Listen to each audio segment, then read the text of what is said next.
विशाखा का हुआ खुलासा।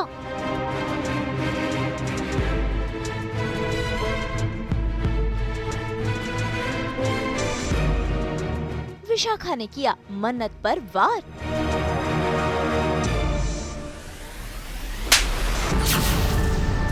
विशाखा और थप्पड़ शो।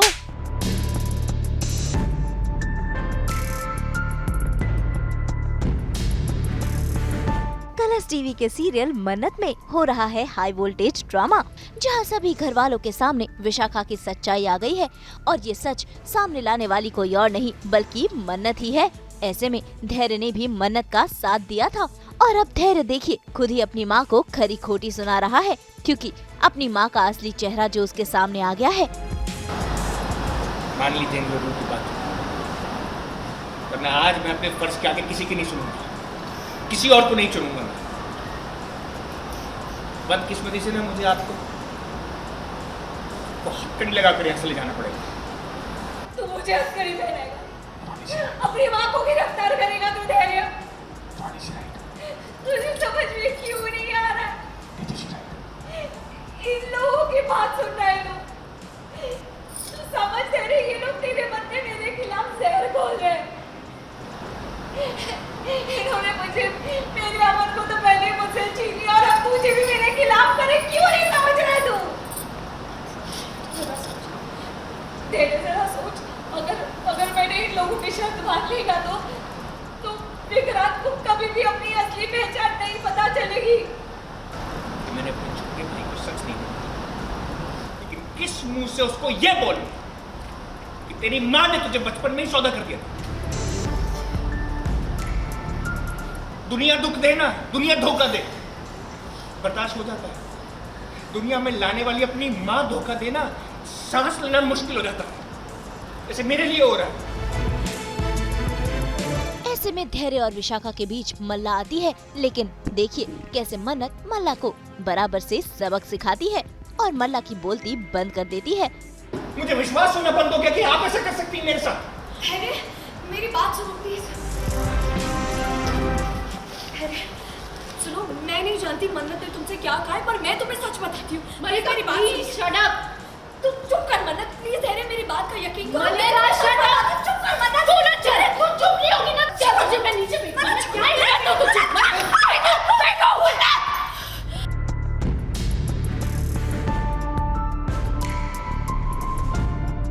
अगली बार फिर तुम प्लीज समझी।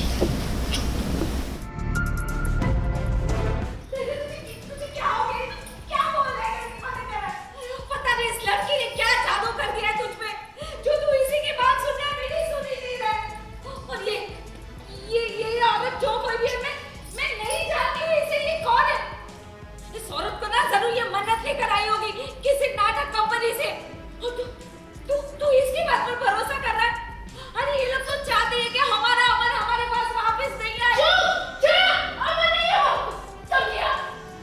नहीं हो। ऐसे में फूटता है विशाखा का गुस्सा और वो सारा इल्जाम मन्नत पर डालने लगती है। इतना ही नहीं, वो तो मन्नत पर कर देती है हमला। तभी वहाँ पर नीतू बनकर पहुँचती है मन्नत की रक्षक और विशाखा को थप्पड़ लगा देती है।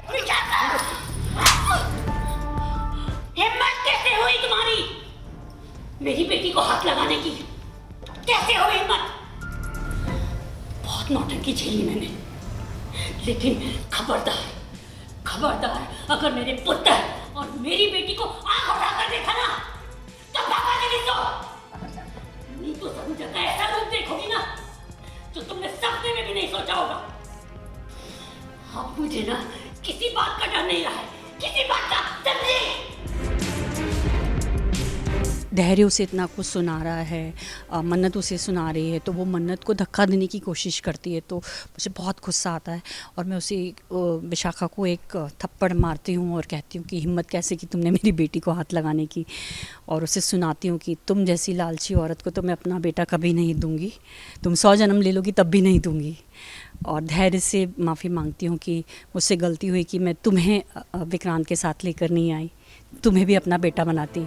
तुम जैसी चालबाज, धोखेबाज और लालची औरत को ना मैं अपना पुत्र कभी नहीं दूंगी। 100 जन्म भी ले लोगी ना तब भी नहीं दूंगी। ऐसे में अब नीतू और रोनी का गुस्सा विशाखा पर बरस पड़ा है और वो उसे खूब खरी खोटी सुनाते हैं। माना कि हम दोनों को पूरा सच पता नहीं था, लेकिन तुम तो जानती थी ना, तो किस हक से तुम हमारे घर में आके हमें गुनहगार साबित करने की कोशिश कर रही थी? बोलो। जानती हो, इतने सालों से हम दोनों घुट घुट के जी रहे हैं, इस गिल्ट में जी रहे हैं कि हमने तुम्हारे साथ गलत किया था, जबकि ऐसी बात नहीं थी। कि मैंने एक बच्चे को उसकी माँ से अलग कर दिया, लेकिन अब ना मीनू कुछ भी पछतावा नहीं है, कुछ भी, रत्ती भर भी नहीं, क्योंकि तुम जैसी औरत ना, अगर मैं विक्रांत को अपने साथ नहीं ले जाती तो पैसों के लिए उसे किसी और को भेज देती।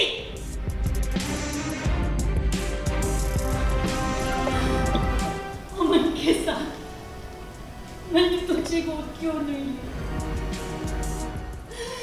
क्यों तुझे छोड़ दिया इस विशाखा की? अगर आपके किसी भी शुभ चिंतन ने विक्रांत सर को सच बताने की कोशिश भी की तो इस बार माफी नहीं, जेल की सजा। बहुत ही इंटरेस्टिंग और ड्रामेटिक था, क्योंकि फुल ऑन ड्रामा था उसमें हमें पता चलता है, मुझे और रोनी जी को, कि जो हमें धैर्य और मन्नत बताते हैं कि विशाखा इतने सालों से हमें बेवकूफ़ बना रही थी। हम इस गिल्ट में थे कि मैं स्पेशली इस गिल्ट में थी कि मैंने एक बेटे को उसकी माँ से अलग कर दिया है, और उसके फादर जो होते हैं उनको मैं अपनी गाड़ी से मेरी टक्कर हुई थी तो मेरी वजह से वो मर गए। लेकिन हमें पता चलता है कि इस सीन में पता चलता है कि विशाखा की वजह से उनकी डेथ हुई, क्योंकि हमसे जो पैसे लेती है वो उनके इलाज में वो यूज़ नहीं करती है और उनको मरने के लिए छोड़ देती है।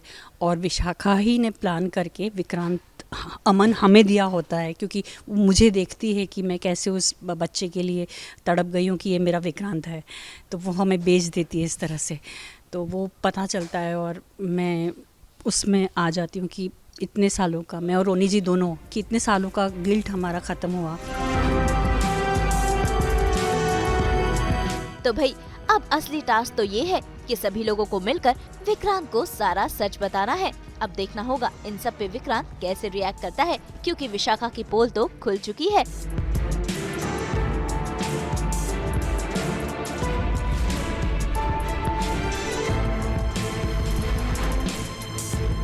मुंबई से कैमरामैन प्रथमेश के साथ ब्यूरो रिपोर्ट।